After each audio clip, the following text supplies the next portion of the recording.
शुभ मध्याह्न बच्चों। संस्कृत की कक्षा में आप सभी का स्वागत है।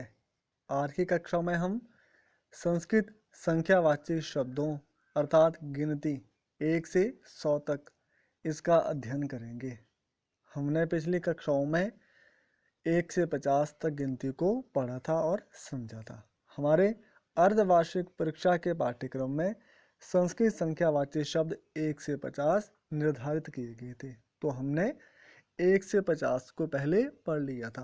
आज की कक्षा में हम 51 से 100 तक संख्यावाची शब्दों को पढ़ेंगे, समझेंगे एवं 1 से 50 तक की पुनरावृत्ति भी करेंगे।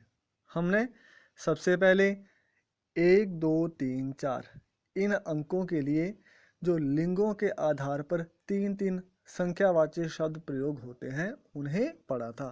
चलिए सबसे पहले उसी की पुनरावृत्ति करते हैं।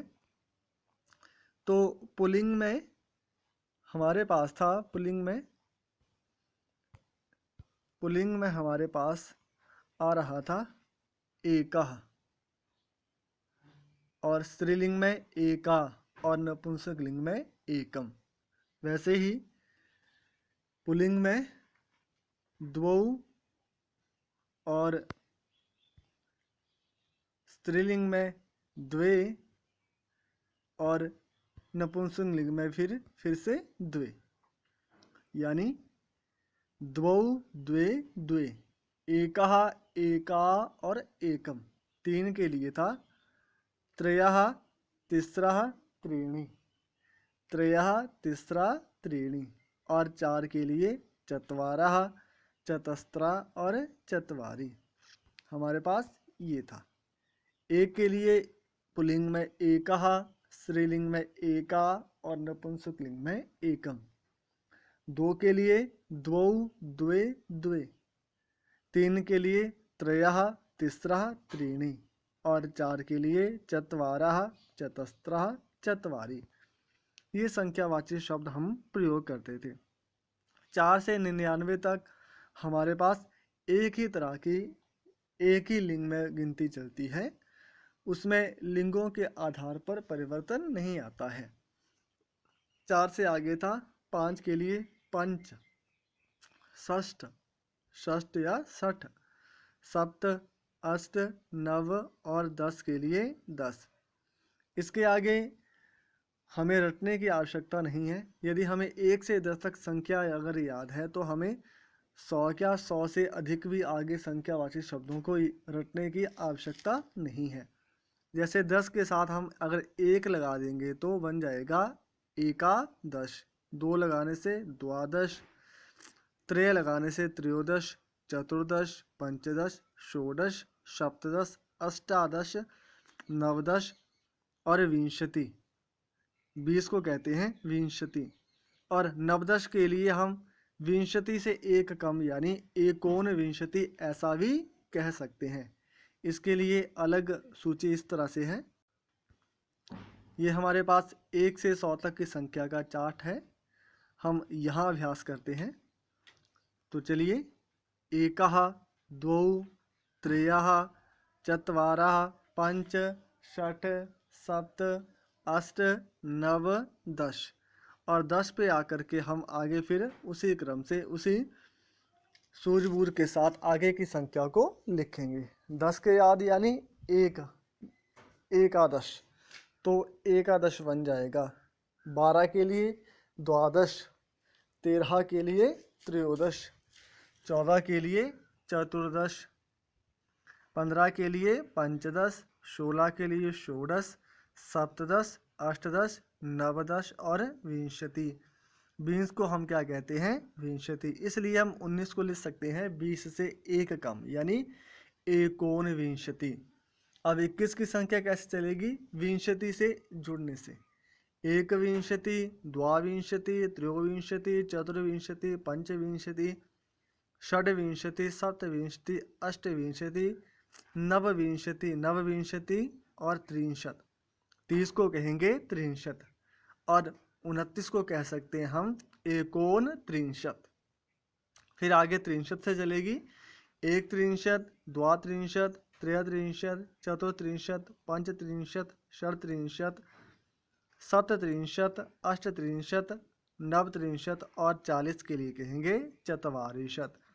इसलिए 39 को हम कह सकते हैं एकोनचत्वारिंशत्।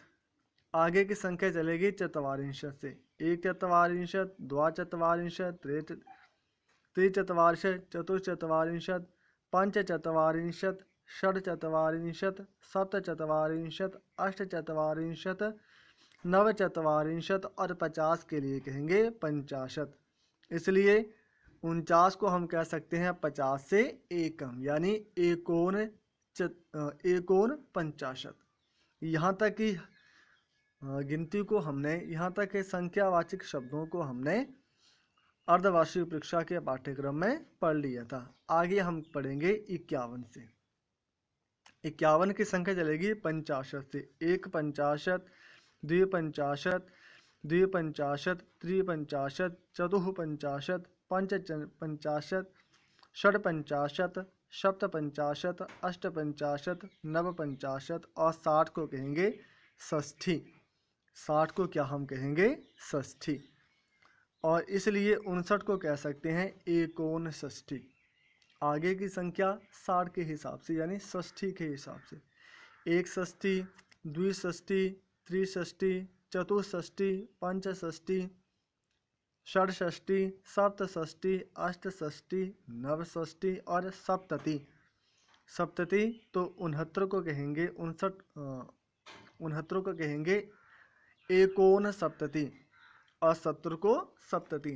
70 की संख्या आगे ऐसे चलेगी। एक सप्तति, द्विसप्तति, त्रिसप्तति, चतुसप्तति, पंचसप्तति, षट्सप्तति, सप्तसप्तति, अष्टसप्तति, नवसप्तति और 80 को कहेंगे अशीति।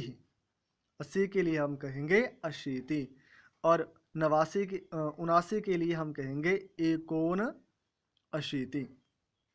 आगे है 80 के आगे है हमारे पास 81। तो अशीति से चलेंगे। एक अशीति, द्वाशीति, द्वयशीति या द्वाशीति दोनों हो सकता है। त्रयशीति, चतुर्शीति, पंचशीति, षड्शीति, सप्ताशीति, अष्टशीति, नवाशीति और 90 के लिए कहेंगे हम नवति।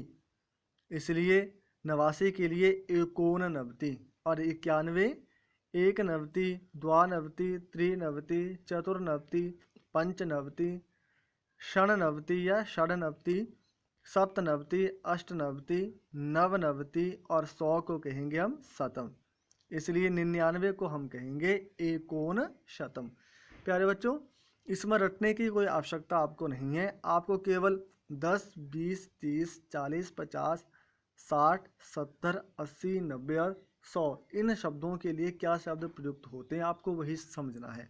जैसे 10 के लिए 10, 20 के लिए विंशति, 30 के लिए त्रिंशत, 40 के लिए चत्वारिंशत, 50 के लिए पंचाशत, 60 के लिए षष्ठी, 70 के लिए सप्तति, 80 के लिए अशीति, 90 के लिए नवति और 100 के लिए शतम।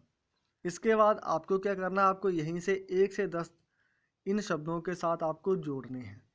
अगर आपको इस तरह से, इस सरल तरीके से अगर आपको शब्दों को जोड़ना आपस में आ जाएगा तो आपको 1 से 100 तक संख्यावाची शब्द गिनती अच्छे से समझ में आ जाएगी। और परीक्षाओं में, भविष्य में आयोजित होने वाली परीक्षाओं में आपके अंक नहीं कटेंगे, आप पूरे अंक इसमें ले सकते हैं। इसलिए आज की कक्षा में पढ़े हुए संख्यावाची शब्दों को आप बार बार समझने का, लिखने का अभ्यास करें एवं किस तरह से 10, 20, 30 के साथ हम शब्दों को जोड़ करके संख्यावाची शब्दों की अगली पंक्ति को लिख सकते हैं, इसका अभ्यास करें। गृह कार्य में 51 से 100 तक की संख्यावाची शब्दों को आप अपनी कॉपी में लिखें। धन्यवाद। शुभ दिवस।